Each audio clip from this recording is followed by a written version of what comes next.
Good afternoon, and thank you for joining. And this is a special coverage of the Tokyo International Conference on African Development here in Liberia. Is participating. Our country is here with our representation. The President, His Excellency President Joseph Boakai, is here with different members of the cabinet. And we are lucky this afternoon to be in a conversation with the Minister of Information, Culture Affairs and Tourism, Honorable Jeremic Matthew Pia. Good afternoon and welcome. Madam Press Secretary, good afternoon. Thank you. Thank you for joining. Just tell us how has it been so far? What is the impression and how is Liberia doing as it relates to our participation here at this conference? I think it's been good. Since the advent of the Joseph Boakai administration, Liberia has made its way back on the global stage, and I say so because, as we all may know, in the last 6 years, the situation was different.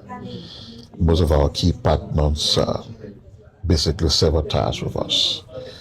You know the experience with places like China that is very keen in enhancing our development initiative. There were abandoned projects and programs. TICAD has been going on for a while. This is the 9th edition.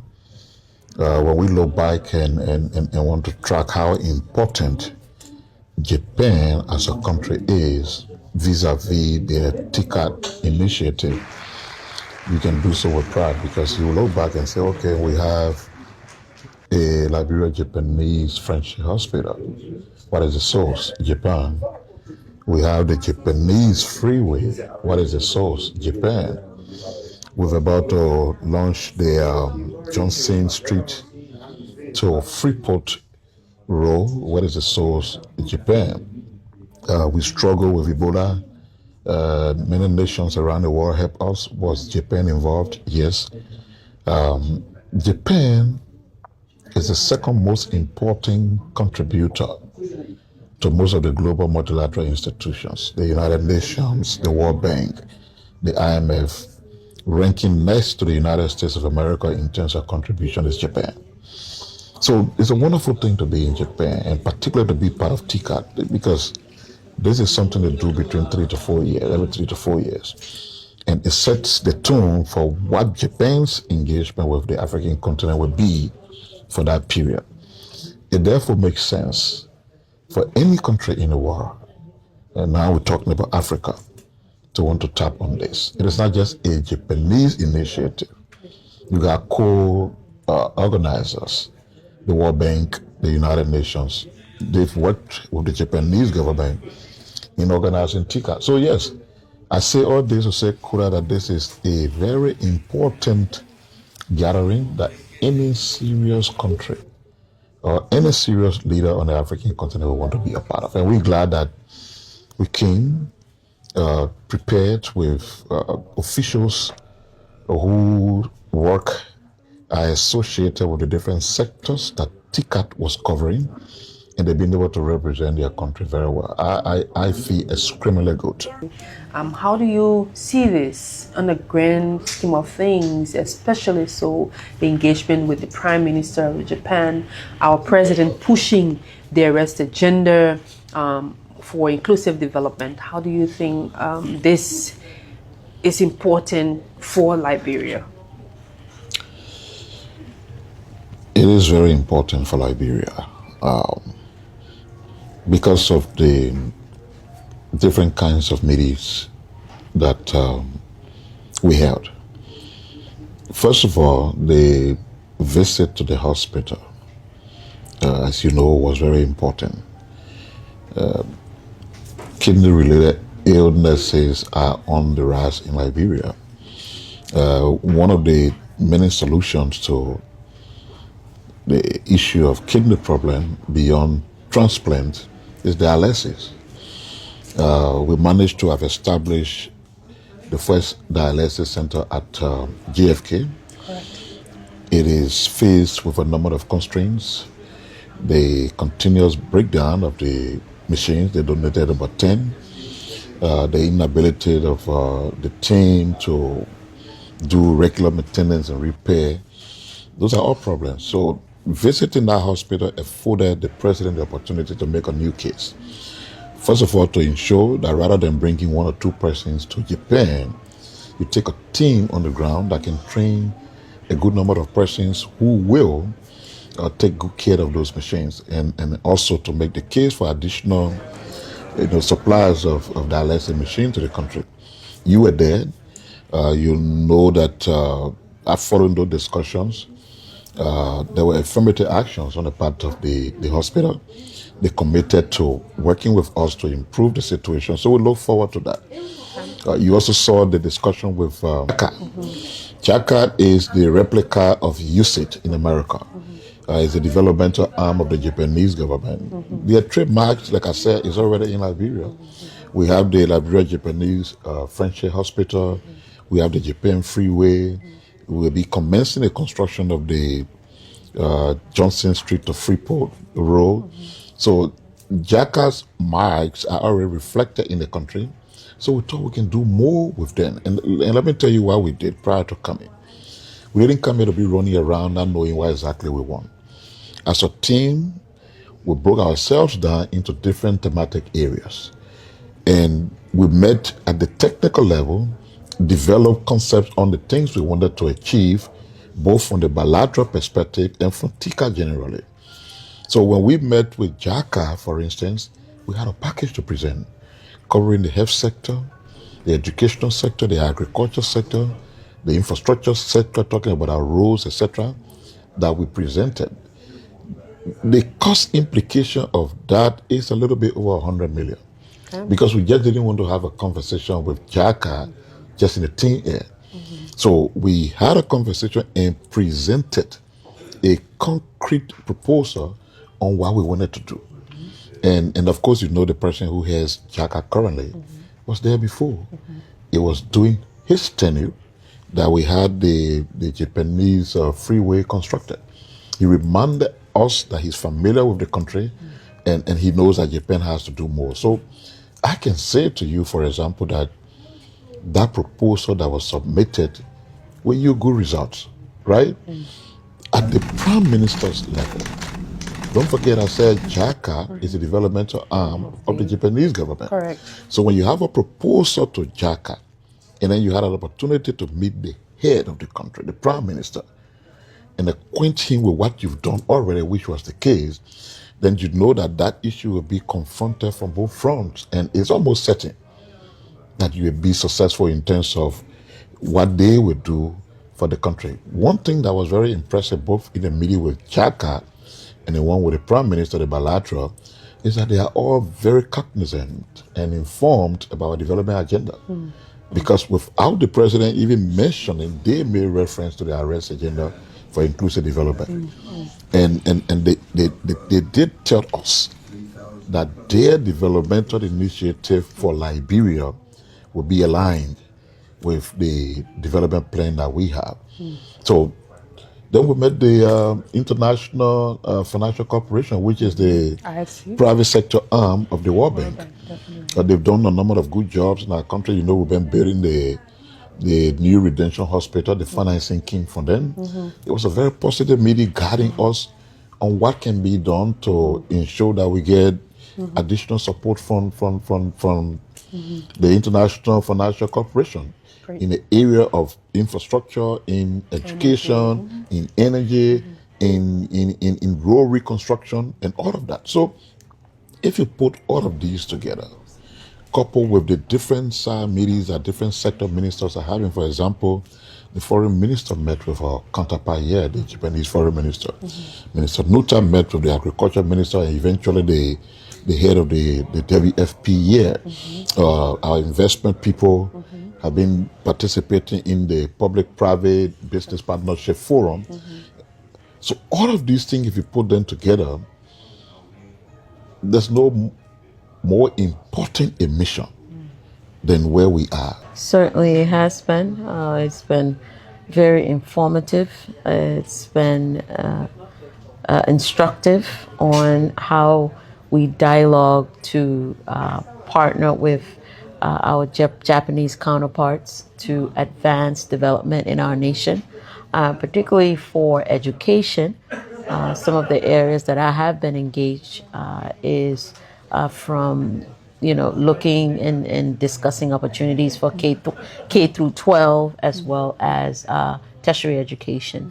We have made some quality prospects to advancing education. I had a meeting with the Minister of Education scheduled for tomorrow, and we're going to be advancing conversation around science and technology and infrastructure to our schools, as well as entrepreneurship for our young people, advancing youth development. So in that respect, I would say these are promising times for Liberia, and the excitement at which the president has been received and the collaboration and partnership that's been forged certainly will yield some tangible fruits for Liberia. One of the major highlights is the emphasis on science and technology and its role in advancing our society and transforming the way we do education, the way we do business, and the way we drive economic growth. And having opportunities to engage with our counterparts across various sectors, have been engaging not only in the education space, but as you indicated, with all of the sectors that are available on this trip, advancing the Liberia's cause, I think was a big takeaway. But how I see follow-up unfolding is just being targeted immediately after these conversations, communicating directly with your points of contact and, following up when you get back, when we get back to Liberia. It's been instantaneous about it and not waiting to get back home. Start the engagement immediately after the conversation. Here. Thank you. We've had 4 meetings today, back to back, and I think the conversations are good. Especially, you sit in the room, the issue around women empowerment, because there is no society that progresses without inclusion. And when we talk about inclusive society, you talk about considering everybody, the vulnerable population. And so particularly some of the meetings today was an opportunity for us to talk about the issues that confront women in Liberia, looking at our specific context, and we can see the hope of potential opportunity coming to Liberia, especially the last meeting we had, the second to the last meeting we had today, the chair on education at we will call it the legislature, because just trying to make it look like our context. Right after the meeting, the woman called me. She pulled me back and said, we are interested in the microfinancing thing, to empower more women. So this is the conversation I really want us to have. And, looking beyond it, we're talking about strengthening the social protection system of Liberia. This is something they also do have interest in working with Liberia. So I think it was a real perfect opportunity for me to be here. We have come to see how we can all collaborate and coordinate in making sure that we have the Minister of Commerce, the Ministry of Commerce, Japan, and other sector ministries and agencies that has to do with investment, and also to making sure that we flag some of our issues, some of those bottlenecks that has to do with trade. How do we encourage them to come and invest? How do we remove those bottlenecks? We will also talk about how do we leave from aid to trade, and that has been our priority. We have been trying to see how do we work that out, because for many, many years we have always had aid, and we thought that we should divert a little bit to see how we can have more investors coming in making sure that we all have some transformation regarding trade and investment. And I want to thank the president and the high-powered delegation he led to represent the government and people of Liberia.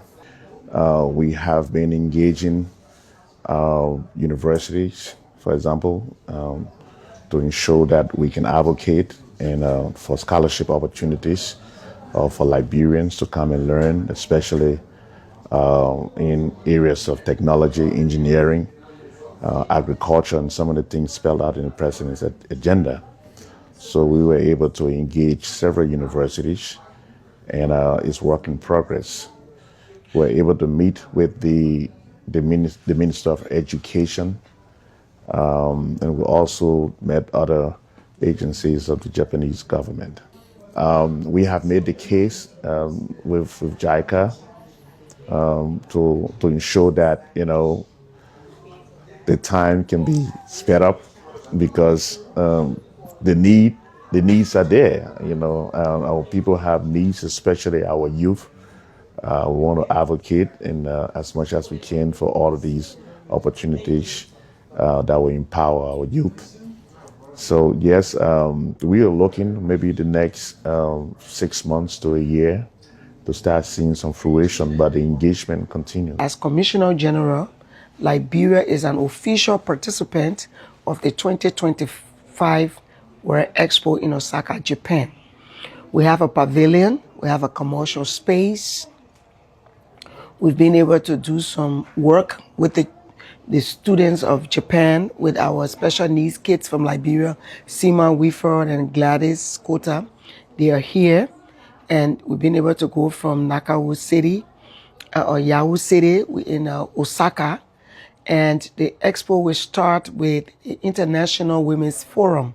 Then on the 25th will be D-Day, which will be Liberia National Day. And that day will be characterized by different programs, different activities. We're going to be in our red, white, and blue. We want to really show the people that we are Liberians and our symbol and what we stand for. We believe in what unites us as a people, but not what divides us. So there we are going to actually be promoting economic and cultural diplomacy. And then the National Day, we have the representative of Japan and the representative of Liberia speak at the National Day. There will be a luncheon, and after that luncheon, then the evening hours, there will be a dinner at 5 p.m., and that dinner will take us through to 8:30 p.m. It will be at the Grand Prince Hotel. Now, after the dinner, the very next day will be the Business and Investment Forum, where we have invited business people from Liberia, business people from different parts of the world to come and join us so Liberia can discuss their business climate, what the future look like for us, for business, NIC, NOCAL, and all these different people will be supportive. And so it's going to be a wonderful experience. And we have commerce, and a lot of presentation, a lot of pitching on tourism, culture will all take place.